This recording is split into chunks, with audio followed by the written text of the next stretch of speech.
جماعه هصور بنفس التيشيرت بتاع الحلقه اللي فاتت، وللاسف المسلم الاول من برنامج المش ممكن هيبقى كله بنفس التيشيرت ده، محدش يسال ليه. ابدا يا ابني. حلقة جديدة من مش ممكن. مش ممكن يبقى. كلنا قبل كده اتفرجنا على فيديوهات تعليمية زي 5 طرق تجعلك تتخلص من النسيان، 10 طرق تجعلك طبيب مثل الخليل كوميدي، 10 طرق تجعل حبيبتك تحبك وتعشقك وتموت عليك ولا تقدر تقاوم حتى لو ماشي بالشارع بكلسون. كل الفيديوهات اللي احنا قلنا عليها من شويه بتجيب مشاهده كبيره جدا على اليوتيوب، مع ان في فيديوهات تانية كده المفروض ان احنا نهتم بيها شويه، ندخل عليها نعمل لها ديسلايك. فيديو بيقول لك 7 طرق لتقويم شخصيتك.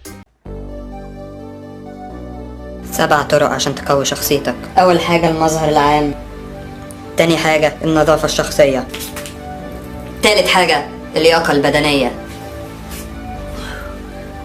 في بداية الفيديو خالص بيقول لك ايه 7 طرق لتقويم شخصيتك، والمهم هو بيقول قاعد يمشي بص كده انا مش تبعهم، يعني هو بيتكلم ليكم، هو عايز يقوي شخصيتكم هو، بس هو لا انا شخصيتي قوية. 7 طرق لتقويم 7 طرق عشان تقوي شخصيتك. المشكلة اللي هو بيتكلم عن النظافة الشخصية وهو حالق دجنه، وهو حالق دجنه نصها محلوق والنص التاني مش محلوق، وبيتكلم عن النظافة الشخصية. يا اخي روح نظف نفسك الاول وبعد كده بتكلم عن ام النظافة. تاني حاجة النظافة الشخصية، تالت حاجة اللياقة البدنية. لا بجد انت خرافه في اللياقه البدنيه، انا مشيت ازاي بسم الله ما شاء الله عليك، يعني ربنا يحفظك لامك، انت يعني اللياقه بتاعتك دي خرافيه، ما انا مش هتكلم فيه. لا يا عمي ده هو مش يعني تعب من كتر اللياقه اللي هو بيعملها. اللياقة البدنية. مش ممكن. التحديات على اليوتيوب بسم الله ما شاء الله، احنا مسيطرين على اليوتيوب بشكل تام، يعني محدش يقدر يتحدانا بالنسبه للاجانب. احنا عندنا اي حد بيبقى معاه كيس شيبسي بيطلع يعمل تحدي، اي حد معاه كيس اندومي بيطلع يعمل تحدي، لدرجه ان في 2 كل واحد معاه كيس كرانش تشيتوز، كيس واحد بس طلعوا يعملوا تحدي بيه. يلا الحين راح ناكل بابا. 1 عشان كذا 1 2 3.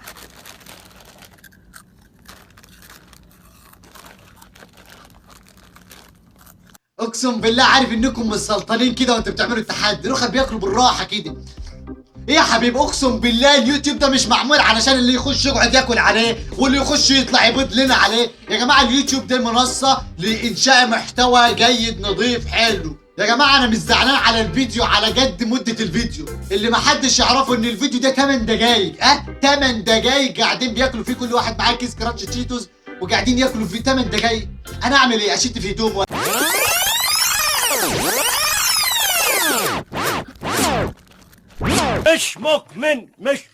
مش ممكن يبقى. أنا اسمي محمد، حبيت اليوتيوب من زمان، شفت ناس بتعمل تحديات فحب اليوتيوب حبيته، فجات لي فكرة إن أنا وزياد نعمل قناة. انا محمود السيد عامل قناه على اليوتيوب مسماها محمود حوده تي في، بحب اعمل. يا حبيبي انت رايح تقدم وظيفه، تقول لهم انا محمود جاي بحب اليوتيوب وبحب يا جدعان اقسم بالله اليوتيوب ما هو كده، والله اليوتيوب ما هو كده.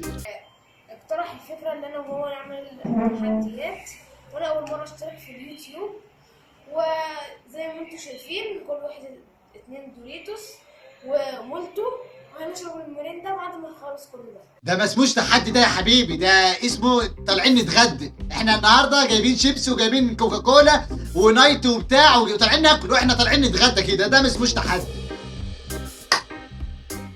اصعب حاجه في الدنيا انك تعمل تحديات وتبقى قاعد تعمل تحدي غبي وابوك يدخل عليك. تعمل تحدي مش عارف، انتوا عارفين مين اللي بياكل كده؟ الكلاب، تحدي الكلاب.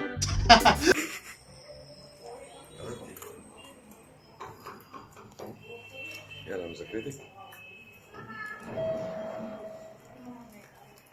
انتوا عارفين مين اللي بياكل كده؟ مش ممكن يبقى. يا جماعه احنا دلوقتي بقينا في زمن الخليل كوميدي وزمن البيضان، خلاص يعني خلاص العصر ده بقى عصر اسمه عصر البيضان. يا جماعة احنا بقينا في زمن لا تعطيني بيضة ولكن علمني كيف أبيض. أرجوكم لا تجعلوا من الحمقى مشاهير. في عصر انتشرت به الفيديوهات، ولقد تنبأ العلماء بأن هذا العصر قد أتى ولن يصدقهم أحد، ولكن أتينا ببعض العلماء لكي يشرح لنا الوضع. لقد تنبأنا بهذا العصر وتحدثنا عنه كثيرا، ولكن لن يتبعنا أحد. قلنا لهم احذروا من هذا العصر فإنه عصر البيضة المقدسة. يا قوم يا قوم، لقد أتى عصر البيضة المقدسة، اهربوا.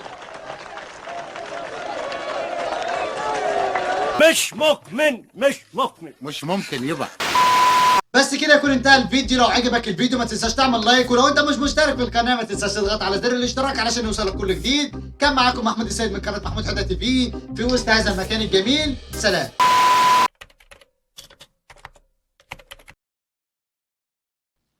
الفيديوهات اللي احنا قلناها من شويه دي كلها بتجيب على اليوتيوب فيوز.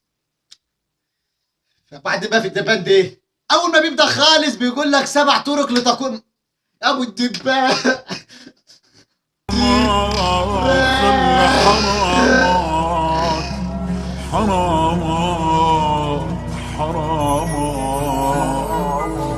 Yeah, that body's a blessing, girl. I ain't trying to pressure her. She messed with the temperature. Hard wrote the song, but I am the messenger.